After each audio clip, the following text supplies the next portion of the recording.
지난주 황 목사님을 통해서 들은 말씀 혹시 기억하시나요? 짧게 이야기하자면 당시 위대한 석학이었던 사도 바울이 복음을 전파할 뿐만 아니라 생계를 위해 무엇을 했다고 했죠? 천막을 만드는 육체 노동을 했다고 했습니다. 그렇죠. 왜요? 그것들이 우리에게 어떤 메시지를 주는 의미일까요?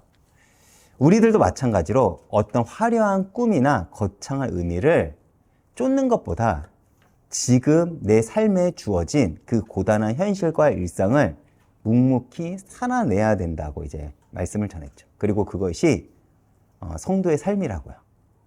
왜 그러냐면 위대한 삶은 목표를 세워서 되는 것이 아니라 도망가고 싶은 현실을 버티고 순종하면서 하루하루를 채워갈 때 하나님께서 만들어 주시는 것이라고 이제 지난주 목사님의 말씀을 대략적으로 요약하면 이렇게 정의해 볼 수 있겠습니다.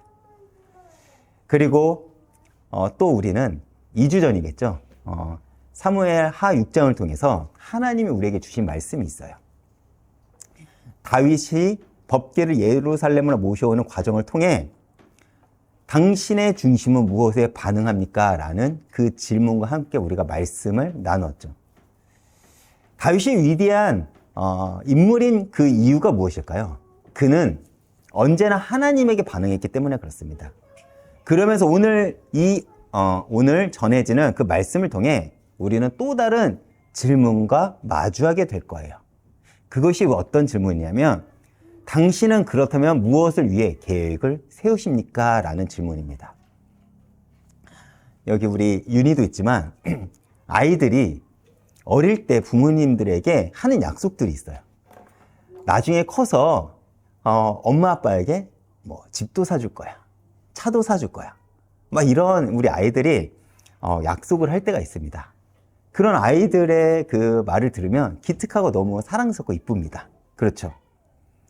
이 아이들이 부모에게 한 약속을 할 때 그 아이들의 마음은 진심일 거예요. 부모님을 사랑하는 마음을 가지고 진짜 부모님에게 그런 걸 해주고 싶어서 그런 진심을 다해 아이들이 말을 할 것입니다. 근데 이 아이들은 아직 세상이 무엇인지 모르죠. 그렇죠? 그래서 아직 자신이 얼마나 힘이 없는지를 모릅니다. 마음이 있으면 된다고 생각을 해요. 그런데 이런 아이들처럼 우리도 때론 신앙생활에서 내 진심이 내 신앙의 실력이라고 착각할 때가 있습니다. 그 많은 성도님들이 내가 지금 고백한 신앙 고백이 내 신앙인 줄 생각하는 경우들이 많다니까요. 그런데 우리가 신앙생활을 하면서 반드시 기억해야 될 것은 무엇이냐면 지금 내가 진심이 있다고 해서 그 진심이 내 삶과 연결된다는 것은 아닙니다. 그런데 많은 성도들이 내가 조금 은혜 받으면 어떤 착각을 하냐면 나는 하나님께 영광을 돌릴 수 있다. 나는 하나님께 영광을 돌리고 싶다라고 고백을 하죠. 물론 그 고백은 진심입니다. 저는 그 고백마저 폄하하려는 것이 아니에요.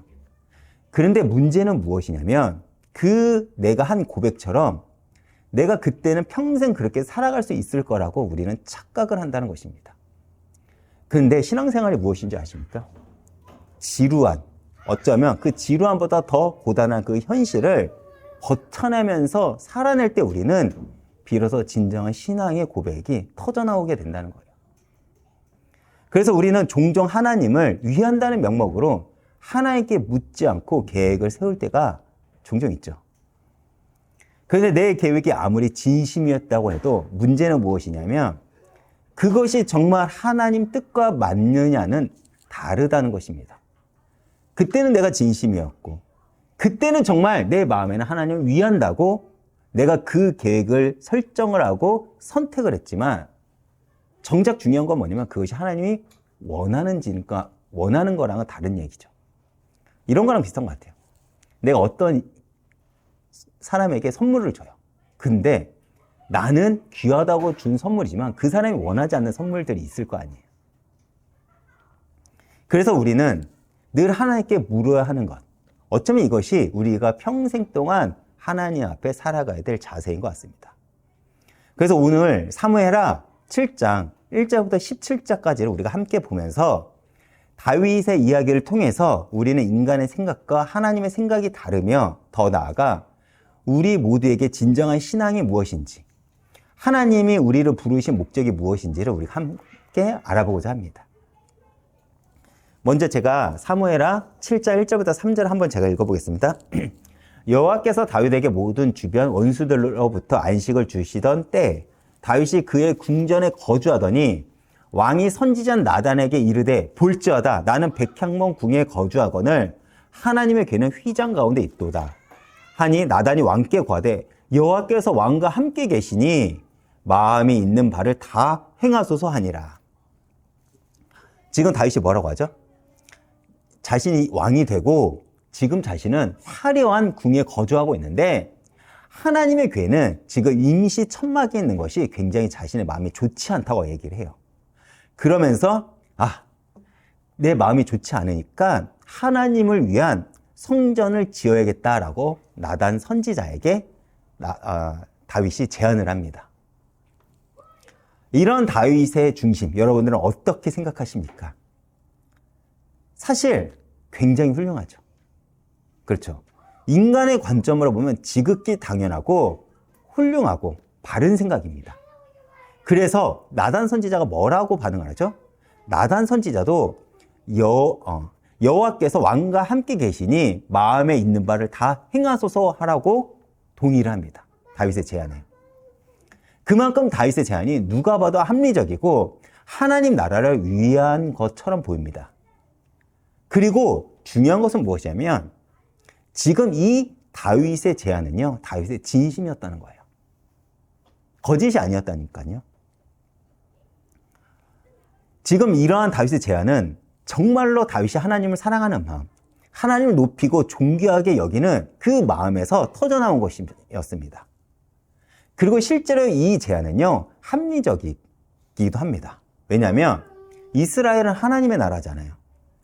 그런데 하나님의 궤가 천막에 있는 것이 말이 되냐는 거예요. 자기는 궁에 사는데요. 그렇죠. 근데 여기서 우리가 놓치지 말아야 될 중요한 것이 있어요. 그것이 무엇이냐면 다윗은 하나님께 묻지 않았다는 것입니다. 진심이었거든요. 그런데 중요한 것은 뭐냐면 하나님께 묻지 않았다는 거예요. 다윗은 자신의 그 선한 의도와 합리적인 판단으로 그 선한 계획을 세웠지만 정작 그 계획과 선택에는 하나님께 묻지 않았다는 것입니다. 여기서 우리는 중요한 것을 배우게 되는 게 있어요. 지금 내게 진심이 있다고 할지라도 또 아무리 하나님을 위한 열심이 있다고 할지라도 그것이 곧장 하나님의 뜻이 아닐 수가 있다는 것입니다. 때로는 우리의 뜨거운 감정과 선한 의지가 하나님의 뜻보다 앞설 수 있다는 것을 우리가 놓치지 말아야 돼요. 당연히 내가 은혜를 받을 수 있죠. 그리고 내 생각과 판단이 이것이 하나님을 위한 거야 라고 우리가 생각할 수 있어요. 근데 그때 우리가 뭘 해야 된다고요? 하나님께 엎드려 물어봐야 된다는 것입니다. 근데 다윗과 나단 선지자가 그 일을 행하지 않았다는 거예요. 여러분, 다윗에 앞서 사울 왕이 있죠. 사울 왕도 자신이 왕이 되었을 때는 나름 진심이었습니다. 그래서 그는 아말렉과의 그 전쟁에서 좋은 양과 소를 남겨둔 것도 무엇을 하기 위해 남겨놨다고 얘기를 하죠? 여호와께 제사를 드리기 위해서 남겨놨다고 말을 합니다. 그는 나름대로 하나님을 위했던 그 마음이 있었던 거예요. 그런데 그것이 정말 하나님이 원하는 일이었고 하나님의 뜻이었냐는 것은 다른 이야기라는 것입니다. 사울은 분명 사무엘에게 이렇게 얘기를 해요. 자신은 여호와의 목소리를 청종했다고 이야기를 하면서 뭐를 단서를 담냐면 다만이라는 그 단서를 남깁니다. 사무엘상 15장을 보면 그래요. 다만 내가 여호와를 위해 좋은 것을 남겨놨어요. 내가 여호와께 제사를 드리기 위해 좋은 양과 살찐 송아지를 내가 남겨놨습니다. 그런데 다만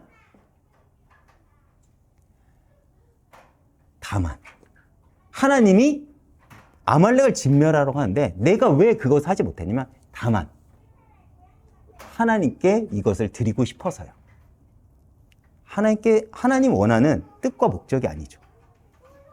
자신은 나름대로 하나님에 대한 진심이었지만 결국 그 중심은요, 자기 의가 있다는 것입니다. 다시 말해 겉으로는 하나님을 위한다고 말하지만 결국 실제로는 자신의 판단을 하나님의 명령보다 우선시한 거예요. 그런데 이런 사울의 모습이 우리에게는 없을까요? 사실 많은 성도님들이 신앙생활하면서 어떤 착각을 하냐면요, 나는 하나님 영광을 위해 살고 싶다 혹은 살고 있다라고 우리가 착각을 합니다. 물론 그 고백은요, 진심이에요. 제가 거짓이 아니라니까요. 근데 문제는 무엇이냐면 평생 내가 그 고백을 지켜갈 수 있다고 우리는 착각을 한다는 것입니다. 신앙생활에서 가장 어려운 게 무엇인지 아십니까? 많은 이들이 환경이 안 돼서, 상황이 안 돼서 못합니다 라고 우리가 얘기를 해요. 내가 환경이 안 돼서 헌신을 못합니다. 상황이 안 돼서 우리가 하나님 앞에 나아가지 못합니다. 내가 이래서 헌금도 못하고 이래서 우리가 세우질 못합니다 라고 얘기를 하지만 정작 가장 어려운 것은 무엇이냐면 우리 삶에서 우리가 가장 못 믿을 게 무엇이냐면 바로 나라는 존재. 우리는 끊임없이 합리적인 핑계를 만들고 끊임없이 하나님 앞에 안 될 이유를 만들어낼 수 있는 실력이 있다니까요. 그래서 우리 안에 있는 그 진심이 진짜인가 아닌가를 확인하는 방법이 하나가 있어요. 우리가 언제 확인하죠? 바로 환난이 닥쳤을 때입니다. 그래서 믿음은 환난 가운데 드러난다는 거예요. 문제가 오고 사건이 오고 내 인생에 환난이 닥치면 어떤 일이 벌어진지 아십니까?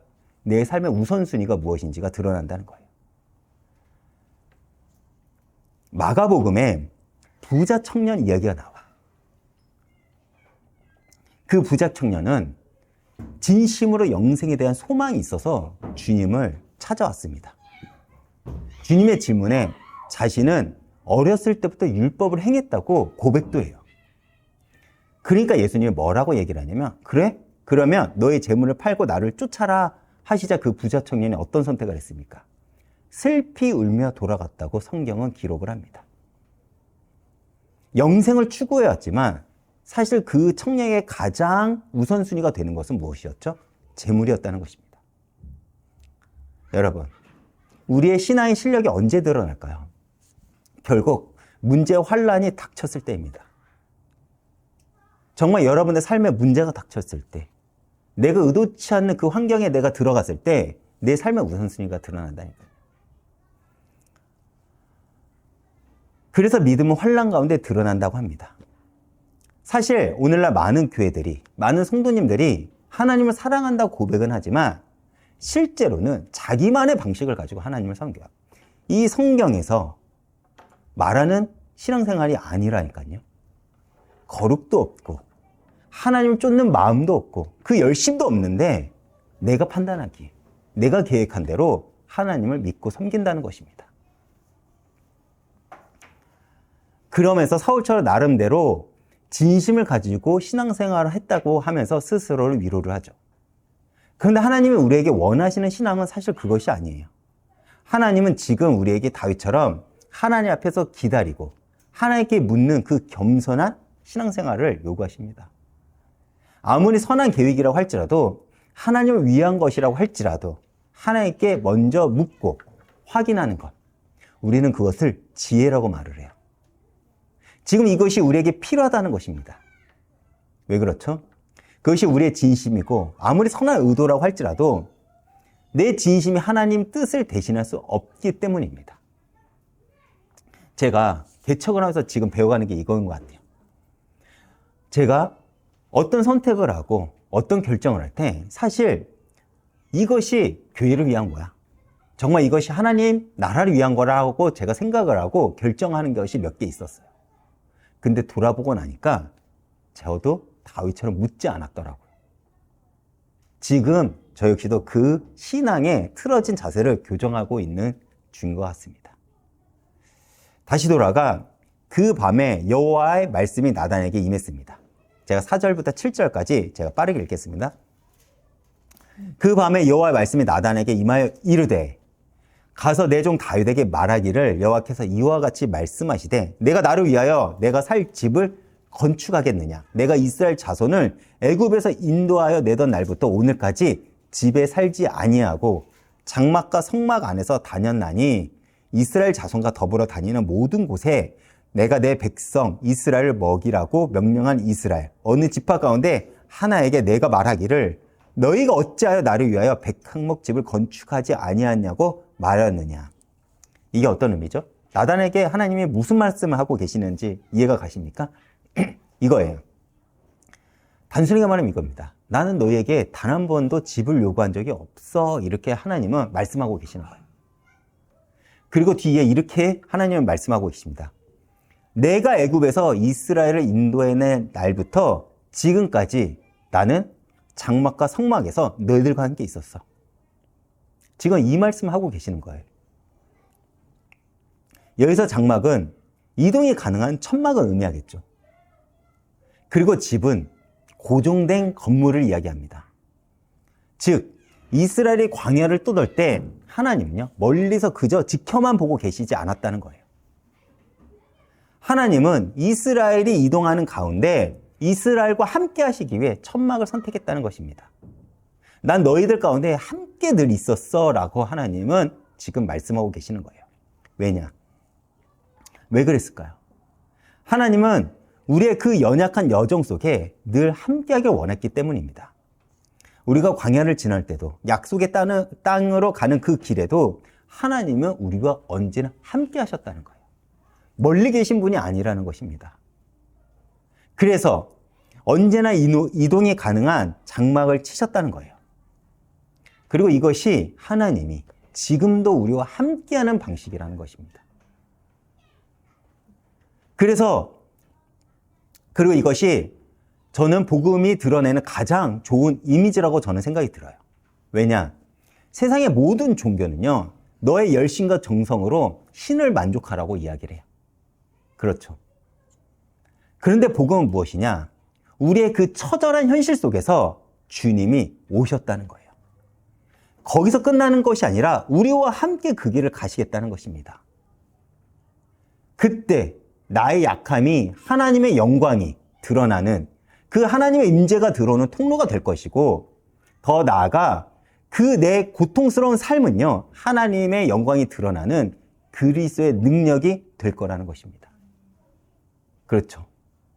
여러분 왜 그 가나안 땅을 지나면서 여리고성이 무너지고 그렇게 많은 가나안 민족들이 이스라엘을 두려워했을까요?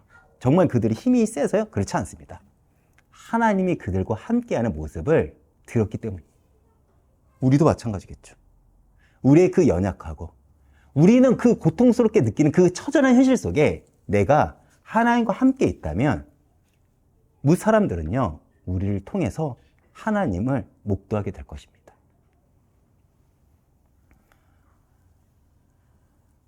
그렇게 하나님은 이스라엘과 함께 천막에 거하시면서 그들을 인도하시는 참된 목자가 되시는 거예요. 그리고 지금도 우리 하나님은요 안전한 건물에 저기 멀리 하늘에서 우리를 지켜보시는 분이 아니라 우리의 일터에, 우리의 가정에, 우리의 삶의 현장에 텐트를 치시고 우리와 함께 걸으시는 참 목자가 되심을 기억하시길 바랍니다. 그럼에도 다윗의 중심은 아름다웠죠. 그렇죠. 그가 왕이 됐더니 그가 가장 먼저 품었던 마음은 하나님의 법궤를 70년 만에 가져오는 것이었습니다. 그리고 하나님이 영광 받는 하나님의 성전을 지어야겠다고 다윗은 마음을 먹었어요. 다윗의 우선순위가 드러나는 장면이죠. 왜 그는 그러한 우선순위를 품게 되었을까요? 이 나라는 하나님의 나라이기 때문에 그렇습니다. 그렇게 모든 백성이 하나님께 예배를 드리고 그 예배를 온전하게 할 수 있는 하나님 나라에 대해서 다윗은 온전히 관심이 있었어요. 그리고 이러한 삶의 우선순위가 다윗과 사울의 결정적인 차이를 만들어냅니다. 사울은 하나님께서 왕으로 세웠고 힘을 줬더니 어떠했습니까? 자기의 이름을 높이려고만 합니다. 이 사울의 모습을 우리에게 적용해 보겠습니다. 하나님은 우리에게 부유함을 줬습니다. 성공의 자리로 높이셨어요. 나를 괜찮게 만드셨습니다. 그런데 그 풍요를 줬더니, 권력을 줬더니, 성공을 줬더니 나만의 평화를 찾는 것입니다. 우리의 실존적인 모습이었죠. 사무엘상 15장을 보면 사울이 아말렉과 전쟁을 하게 되는 장면이 나오죠. 이때 하나님은 아말렉을 진멸하라고 분명하게 명령을 하셨어요. 사울은 하찮은 것들을 죽이고 자신이 보기에 좋은 양과 소를 남겨둡니다. 이 일로 사무엘이 와서 사울을 책망하니까 사울이 뭐라고 하죠? 사무엘상 15장 20절에서 21절에 이렇게 말합니다. 사울이 사무엘에게 이르되 나는 실로 여호와의 목소리를 청종하여 여호와께서 보내신 길로 가서 아말렉 왕 아각을 끌고 왔고 아말렉 사람을 진멸했으나 나는 하나님의 말씀을 듣고 하나님 말씀에 순종했다고 얘기를 해요. 다만 백성이 그 마땅히 멸할 것 중에 가장 좋은 것을 길갈에서 길갈에서 당신의 하나님 여호와께 제사를 하려고 양과 소를 끌어왔나이다 하는지라. 사울은 당당한 거예요.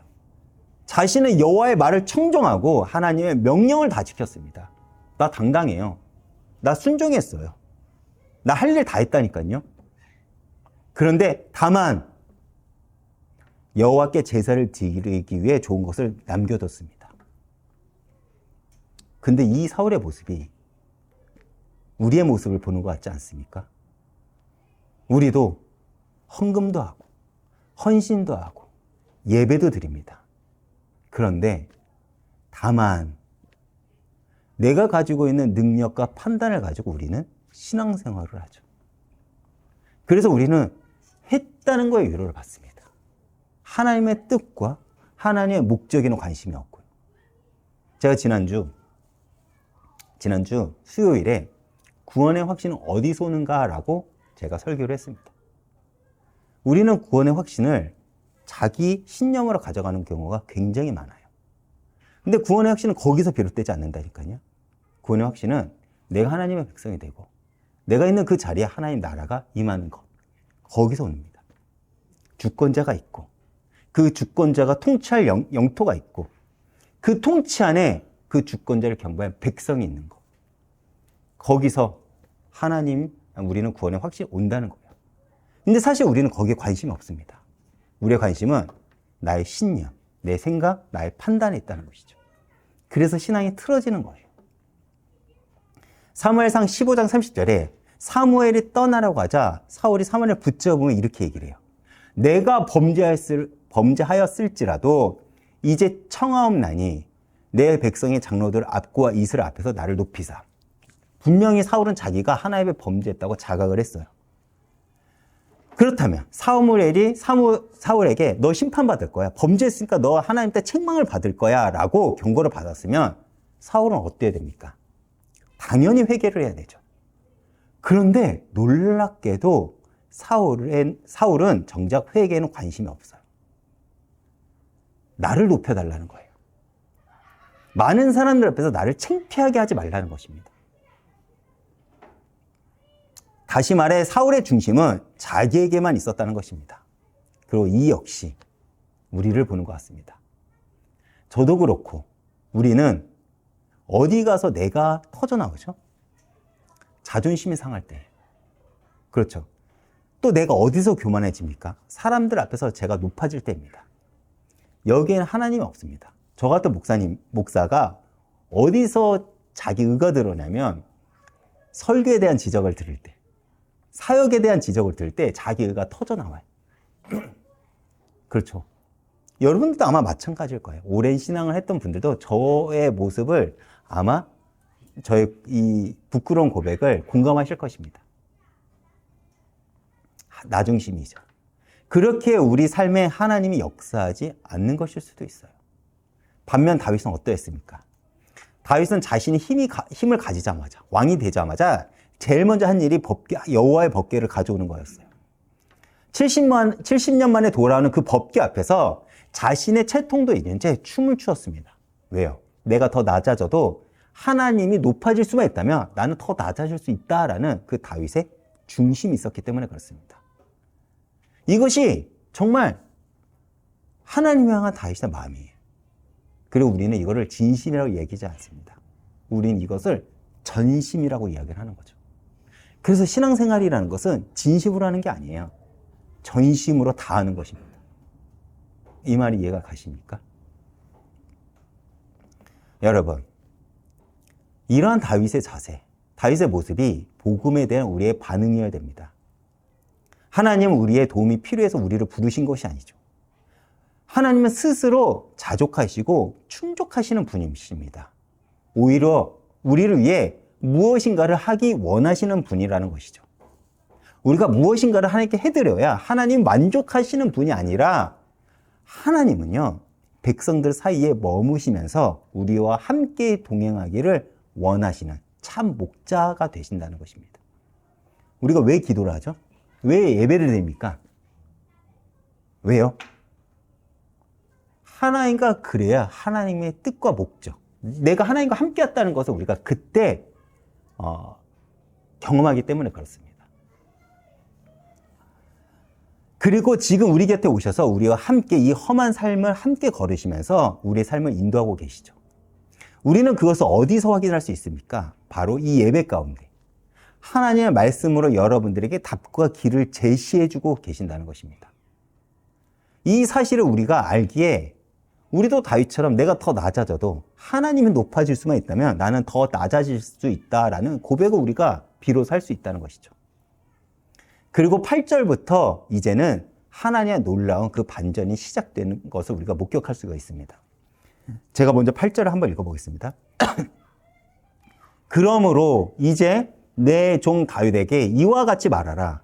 만군의 여호와께서 이와 같이 말씀하시기를 내가 너를 목장 곧 양을 따르는 데서 데려다가 내 백성 이스라엘을 주권자로 삼고, 뭐라고 하죠? 하나님은 다윗에게 축복을 하십니다. 내가 너 중심을 발견했다. 비록 네가 나한테 묻지 않고 결정을 했지만 내가 네 중심을 알게 내가 너를 축복하겠다는 거예요. 지금 다윗은 하나님을 나의 주권자로 왕으로 여기면서 하나님을 위한 집을 지으려고 합니다. 그리고 하나님은 이러한 다윗의 중심을 바라보시면서 뭐라고 하시죠? 또 11절 뒷부분 제가 이어서 읽어보겠습니다. 여호와가 또 내게 이르노니 여호와가 너를 위하여 집을 짓고. 이게 어떤 의미냐면 이런 의미입니다. 너가 나를 위해 집을 짓겠느냐? 아니야. 내가 너의 중심을 충분히 읽었어. 받아들인 거야. 그래서 내가 너를 위해 흔들리지 않는 집을 지어줄게. 이런 의미입니다. 우리 아이들이 때로 생일 때, 제 딸도 그러지만 생일 때 편지를 써줘요. 이것이 세상적으로부터 얼마나 큰 가치가 있겠어요. 그렇죠. 근데 딸의 마음에 담겼잖아요. 그러니까 제가 딸이 원하는 것을 제 능력이 되는 한 들어줍니다. 딸이 원하는 걸요. 그러지 않을까요? 우리 하나님은요. 우리 하나님은 그런 분이라는 거예요. 여러분들이 하나님께 그 중심을 다할 때 하나님은요, 우리를 위한 그 견고한 집을 세워주신다는 거예요. 이것이 다윗을 향한 하나님의 대답입니다. 여기서 집은 가문, 왕조, 영원한 나라를 의미하죠. 다시 말해 다윗은 하나님을 위해 건물을 지으려 했는데 하나님은 오히려 다윗을 위해 영원한 왕조를 세우시겠다고 약속을 한 거예요. 근데 여기서 우리가 놓치지 말아야 될 것이 있어요. 하나님이 다윗에게 약속하신 이 집은요, 단순히 혈통적 왕조의 번성을 의미하는 것이 아니라 하나님 나라를 의미해요. 즉, 하나님은 이스라엘 참 왕으로서 다윗과 이스라엘을 끝까지 내 열심을 책임지겠다는 것입니다. 그래서 하나님은 8절 후반부부터 11절까지 다윗에게 내가 너에게 어떤 은혜를 베풀었는지를 회상하게 하십니다. 제가 한번 읽어보겠습니다. 8절 후반부부터 9절까지 읽겠습니다. 내가 너를 목장 곧 양을 따르는 데에서 택하여 내 백성 이스라엘 주권자로 삼고 내가 어디로 가든지 내가 너와 함께 있어 내 모든 원수를 내 앞에서 멸하였으며 세상에서 존귀한 자의 이름같이 내 이름을 크게 만들어 주리라. 하나님은 지금 다윗에게 무엇을 상기시키고 계시죠? 지금까지 다윗을 인도하신 은혜들입니다. 목자였던 다윗을 왕으로 세우셨고 어디로 가든지 내가 다윗과 함께 있고 모든 원수를 물리쳐 주셨고 그리고 너의 이름, 다윗의 이름을 크게 만들어 주신 것. 다윗을 향한 하나님의 열심이죠. 근데 이 하나님의 열심이 우리에게는 없을까요? 우리는 왜 다윗과 같은 이 하나님을 경험하지 못할까요? 정작 우리 삶의 중심에는 하나님이 없기 때문에 그렇습니다. 하나님 우선순위가 아니에요. 나의 감정이 우선순위고, 나의 환경이 우선순위고, 물질이 우선순위고, 나의 형편이 늘 우선순위였다는 것입니다. 우리는 그래서 이렇게 말하죠. 나 최선을 다해 하나님을 섬겼어요. 다만 이러했습니다. 이 다만이 우리 인생에서, 우리 신앙에서 빠져야 된다는 것입니다. 그리고 하나님은 현재와 미래도 약속을 다윗에게 주십니다. 10절과 11절은 제가 한번 읽어보겠습니다. 내가 또 내 백성 이스라엘을 위하여 한 곳을 정하여 그를 심고 그를 거주하게 하고 다시 옮기지 못하게 하며 악한 종류로 전과 같이 그들을 해하지 못하게 하여 전에 내가 사사에게 명령하여 내 백성 이스라엘 다스리던 때와 같지 아니하게 하고 너의 모든 원수에게서 벗어나 편히 쉬게 하리라. 여호와가 또 내게 이르노니 여호와가 너를 위하여 집을 짓고, 제가 12절부터 16절 그 구체적인 약속을 하나님이 다윗에게 더 구체적인 약속을 하신 걸 또 읽어보겠습니다. 내 수완이 차서 내 조상들과 함께 누울 때 내가 내 몸에서 내 후손을 내 다음에 세워 그의 나라를 견고하게 하리라. 그는 내 이름을 위하여 집을 건축할 것이요 나는 그의 나라 왕위를 영원하게 견고하게 하리라. 하나님의 은혜를 우리가 발견할 수 있죠. 다윗은 딱 한 가지만 했습니다. 우선순위를 하나님께만 뒀어요. 근데 하나님은요, 다윗에게 엄청난 축복을 약속하십니다. 그리고 하나님은 어떤 축복까지 약속하시면 이렇게 해요. 너의 후손이 죄를 범할지라도 나는 책망을 할 거야. 인생의 채찍으로 징계는 할 것이지만 내가 너와 함께한 그 은혜는 거두지 않겠다고 약속을 해요. 얼마나 큰 은혜입니까? 이 징계는요, 화나서 그냥 하는 심판이 아니에요. 사랑으로 돌이키라는 그 징계의 은혜입니다. 이것은 종교의 논리를 깨트리는 하나님의 은혜의 논리라는 것이죠. 복음은요, 잘하면 상을 받고 못하면 벌을 받는 이 보상의 논리가 아니에요. 복음은 하나님의 일방적인 은혜와 그 하나님의 신실한 열심에 근거를 합니다. 그래서 우리가 실패를 하고 죄를 져도 하나님은 여전히 우리를 포기하지 않으시고 붙잡고 계신다니까요. 때로 그 잘못된 결정이 우리를 징계 가운데로 몰아넣을 때도 있지만 하나님은 우리를 향한 그 은혜를 거두지 않는다니까요. 그 약속을 기억하라는 것입니다. 오히려 우리 삶의 자리에 오셔서 우리와 함께 하시면서 우리를 인도하시겠다는 것입니다. 그 증거가 무엇이죠? 바로 십자가입니다. 우리 예수님께서 왜 십자가에 달리셨습니까? 우리의 죄 때문에. 우리가 처음부터 죄를 짓지 않았으면 예수님은 십자가를 질 일이 없다니까요. 우리의 죄 때문에 예수님은 십자가를 지신 거예요. 16절 제가 한번 이어 읽어보겠습니다. 내 집과 내 나라가 내 앞에서 영원히 보존되고 내 왕위가 영원히 견고하리라. 결국 이 약속은 궁극적으로 예수 그리스도를 통해 완전히 성취가 되었습니다. 여러분, 예수님이야말로 다윗의 참 후손이 되십니다. 영원한 왕이 되시며 완전한 성전이 되신다는 거예요. 예수님을 통해 하나님은 진정으로 우리와 함께 거하시게 되었다는 것을 잊지 마시기 바랍니다.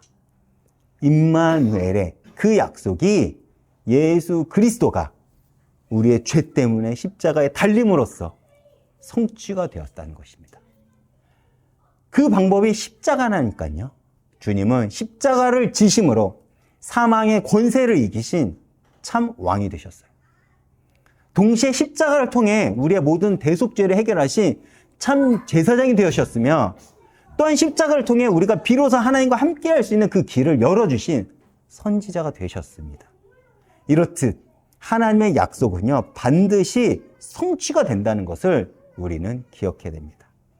그렇다면 하나님은 왜 다윗에게 이런 엄청난 축복을 주셨을까요? 다윗이 자격이 있어서 그렇습니까? 그렇지 않아요. 우리가 사무엘 하나를 읽어보면 알겠지만 다윗은 이후 말도 못한 범죄를 저지릅니다. 그런데 그럼에도 불구하고 다윗의 중심은 언제나 하나님의 우선순위였어요. 다윗이 편하지 않을 때도 하나님을 먼저 생각했습니다. 제가 지난 수요 예배 때 구원의 확신을 어떻게 확인할 수 있는가에 대해서 말씀을 전했다고 했죠. 우리가 언제 내가 구원을 받았는지 확신하게 되냐? 많은 이들이 구원의 확신을 신념으로 가져가는 경우가 많아요. 즉, 구원의 목적은 생각하지 않고 구원 그 자체에만 많은 이들이 관심을 갖습니다. 그런데 구원의 확신은 그렇게 해서 얻어지는 것이 아니라 우리의 구원은 바로 하나님 나라를 세우기 위함이라는 거예요. 나라를 세우기 위해서는 무엇이 필요하죠? 왕의 주권이 세워져야 되고 그 통치가 실현될 영토가 있어야 되면 그 왕을 경배할 백성들이 존재해야 됩니다. 하나님은 다윗의 주권자였고 다윗의 나라를 통해 하나님의 통치가 실현되었으며 다윗이 살아있는 동안 이스라엘은요 하나님을 경배했습니다. 그렇기에 하나님은 다윗에게 예수 그리스도까지 이어질 그 축복을 주신 거예요. 그렇다면 우리도 마찬가지겠죠. 마태복음 6장을 보면 예수님은 너희는 먼저 그의 나라와 그의 의를 구하라. 그리하면 이 모든 것을 너희에게 더하시리라 라고 약속을 하셨습니다. 조건부가 아니죠. 그의 나라와 그의 의를 구하는 것, 바로 그 모든 것을 가지고 있는 그분과 연결되었다는 것을 의미해요. 그리고 그 삶은 하나님께서 모든 것을 책임질 거라는 것입니다. 이것이 바로 우리의 구원의 확신이 되어야 되는 거예요. 내가 하나님께 연결되었다는 것. 내가 가는 그 자리마다 하나님 나라가 임한다는 것. 내가 하나님의 그 목적과 뜻을 실현시킬 그 삶을 살아가고 있다는 것. 거기서 구원의 확신이 온다는 것입니다. 정말 그래서 예수를 믿으면요, 내 삶에 성령의 열매가 드러나기 시작합니다. 우리가 완벽해서가 아니라, 우리가 실수해서가 아니라 하나님의 실패하지 않는 은혜 때문에 그 은혜를 근거로 우리는 오늘의 현실을 살아갈 수 있다는 거죠. 하나님의 언약은 변하지 않습니다. 우리가 이 하나님의 나라의 백성으로 부름받았다는 이 사실, 이것이 우리의 확신의 근거라는 것입니다. 제가 빠르게 결론을 맺겠습니다. 그렇다면 이 놀라운 하나님의 약속은 드러난 다윗은 어떻게 반응했을까요? 17절에서 나단이 하나님의 모든 말씀을 다윗에게 전했고 18절보다 다윗의 반응이 나오죠. 주 여호와여 나는 누구이며 내 집이 무엇이기에 나를 여기까지 이르시게 하셨나이까. 다윗의 첫 번째 반응은 겸손입니다. 다윗은 자신의 자격이나 능력을 내세우지 않았죠. 이것이 은혜 받은 사람들의 당연한 반응이라는 것이에요. 여러분, 정말 은혜 받은 사람은요, 나의 의를 드러내지 않아요. 겸손히 주님의 뜻을 받아들이죠. 내가 무엇을 해서 이런 복을 받은 거야 라고 말하는 것이 아니라 겸손히 하나님의 은혜를 감사하는 자세. 은혜를 받은 사람의 마땅한 자세라는 것입니다. 우리가 언제 타락하신지 아십니까? 내가 받은 은혜를 당연하게 생각할 때입니다. 오늘날 교회가 왜 타락을 했죠? 자신들이 은혜 받을 만하다고 생각을 한 거예요. 그래서 교만해지고, 그래서 이기적으로 변한 것입니다. 어느덧 그렇게 교회는 세상에서 힘을 잃게 된 거예요. 교회가 세상을 지금 설득할 수 있는 거 없어요. 우리끼리만 모여서 목소리를 내고 우리끼리만의 그 세계를 만들지 않습니까? 세상의 빛과 소금의 역할을 잃어버린 것입니다. 그런데 다윗은 어떠했죠? 다윗은 신실하게 하나님을 섬겼습니다. 그러면서 여전하게 겸손히 하나님 앞에 섰어요. 그리고 25절에 이렇게 고백을 합니다. 여호와 하나님이여 이제 주의 종과 종의 집에 대해 말씀하신 것을 영원히 확정하시고 말씀하신 대로 행하사. 이것이 다윗의 중심이고 다윗의 신앙이었습니다. 신앙 고백이었죠. 그리고 우리가 오늘 다윗을 통해 또 배워야 할 신앙의 자세이기도 합니다. 왜냐하면 신앙이란 한순간의 뜨거운 고백이 아니라 하나님을 내 삶의 제1순위로 모시고 하루하루를 살아내는 삶의 증명이기 때문에 그렇습니다. 평생 동안을 하나님이 내 삶의 우선순위임을 우리가 증명하는 것. 우리는 그것을 신앙생활이라고 합니다. 그렇게 당장 내 계획이 거절당해도 우리는 하나님의 더 큰 계획을 신뢰하는 거예요. 내가 무엇을 했냐는 그 근거한 확신이 아니라 하나님이 무엇을 약속하셨는가의 그 근거의 확신입니다. 하나님이 말씀하신 대로 우리는 신뢰하는 것입니다. 그렇기에 우리의 계획이 거절당할 때, 우리의 선한 의도가 받아들여지지 않을 때 우리는 거기서 실망하거나 좌절하는 것이 아니라 다시 하나님이 우리에게 그동안 주셨던 약속들을 기억하시면서 하나님의 더 크고 영원한 계획을 신뢰해야 된다는 것이죠. 하나님은 지금 우리의 그 처절한 현실 속에서 함께 걸어가시면서 함께 우리를 인도하고 계신다는 사실을 잊지 마시길 바랍니다. 그렇다면 이렇게 질문해요. 그렇다면 우리는 아무것도 하지 않아도 됩니까? 그렇지 않죠. 우리는 당연히 그 감사에 대한 응답이 있어야 됩니다. 은혜에 대한 순종이 있어야 되겠죠. 그런데 우리는 그 순종의 동기가 다릅니다. 복을 받기 위해서가 아니라 이미 받은 은혜, 감사해서요. 구원에 대한 그 감사가 있기 때문에 우리는 순종을 하는 거예요. 다윗처럼 내 이름이 아니라 하나님의 영광을 우선 순위에 두는 삶, 그 삶을 통해 세상에 하나님의 살아계심을 알리는 빛과 소금의 그 삶을 살아야 되겠죠. 우리가 다윗처럼 하나님의 우선순위를 두고 살아갈 때 세상 사람들이 우리를 통해 하나님의 살아계심을 볼 수 있을 것입니다. 더 나아가 우리의 삶이 하나님 은혜에 대한 증거가 되고 그때 하나님의 소망을 전하는 통로가 될 거예요.